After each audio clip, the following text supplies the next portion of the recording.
Hi, and welcome to AP US Government and Politics. I am your teacher, Patrick Holmes.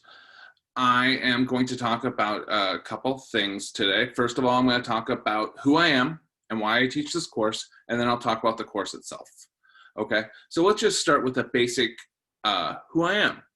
I am from Eastern Washington. I grew up in West Richland, which is really kind of like a small town outside of the Tri-Cities. Then from there, I went to WSU. I spent 5 years at WSU, and I studied political science with various minors. And really, as a political science student, when you're done with college, there's one place you go, and that's Washington, D.C. So I went to Washington, D.C., where I worked in Congress for a brief amount of time. Then I worked in campaigns, and then I worked in some healthcare interest groups. But really, what I learned there is more important than me being there. What I learned there is that I like getting people engaged in government. I like getting people engaged in the system. I like people understanding how government works. And I learned that I liked working with kids. And so at that point in time, I went back to WSU and I got another degree and a teaching certificate. And I have been at Bothell High School basically ever since. This is my 18th year at Bothell. I love Bothell High School. The kids are great. I can't imagine ever teaching anyplace else. So let's talk about the course, because really that's what you're here for, okay? So this is AP US Government and Politics. And as we talk about this course, one thing you have to know is it is also a college and the high school course. In the transcript, it'll say AP US Government and Politics, but there's also the ability to get college credits. Okay, so let's talk about the goals of this class. The first goal of this class is the understanding of US government and politics. I want your son or daughter coming out of this class to understand how the government actually functions and what it is actually doing, and how to make change if they so want to make change. Secondly, I want them to become engaged citizens. Truly, I want them as people to understand that how they can make change in government, and the term we use is political efficacy, the belief that they can both understand and impact government. I want them to find a way to impact government and understand how it works. Third, let's be honest, college is really expensive now, and I want them to get college credit, either AP or college in the high school. College and the high school credit is earned through Cascadia. They'll get Poli-Sci 202 if they sign up for that, or they can sign up to take the AP exam, and the AP exam will happen in the spring. I teach all students as if they're taking the AP exam, but they could also get the college and the high school credit, right?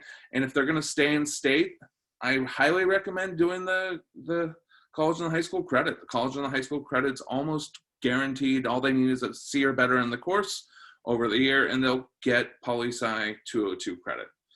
And with the price of college these days, I highly recommend getting credit one way or the other. And last but not least this is an opportunity for them to practice college level skills in a high school setting. It's a little different with COVID, but I'm still trying to help them build those skills.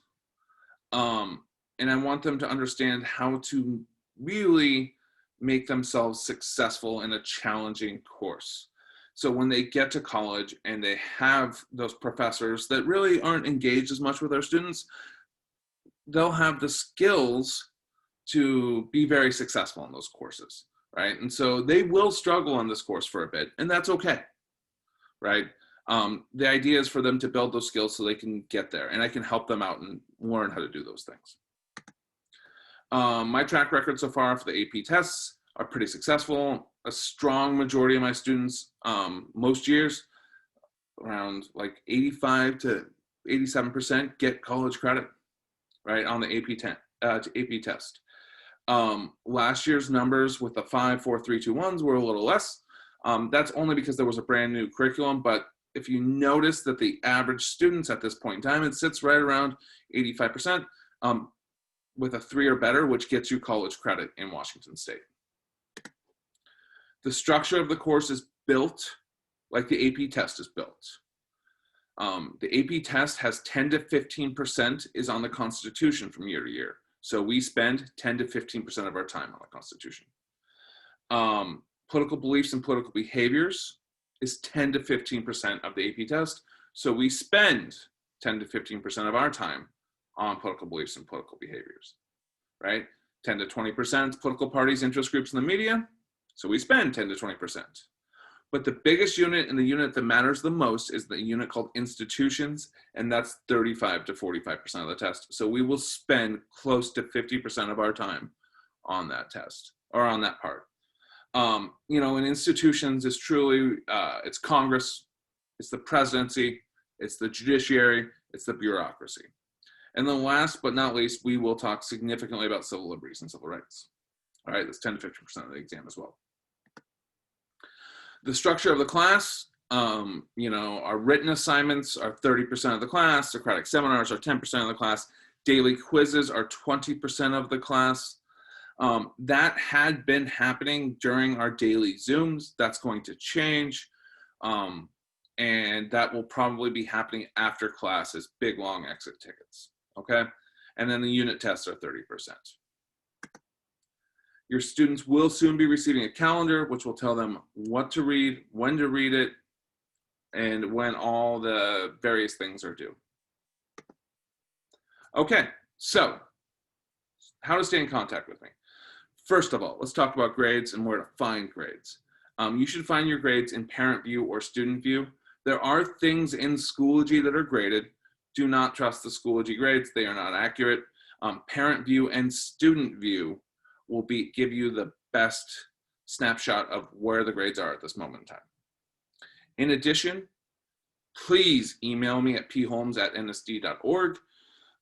Sometimes I'm a little slow getting back, and that's just because the pure volume of emails I get now because of COVID is much higher than it used to be.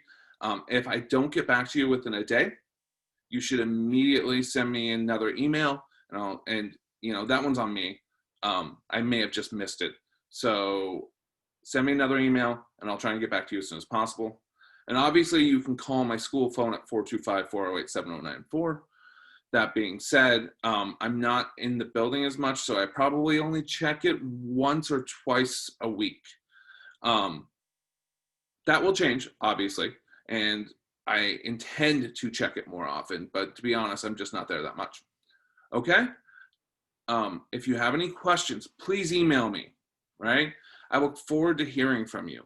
If you have any concerns, please email me. You know, one of the things that people talk about, and you have to understand, is that we have less time with students this year just because of COVID, the way we're doing it virtually, than we would have in a regular school year. So that makes it a little bit different. So yeah, I look forward to hearing from you. Let's have a great year and see you later.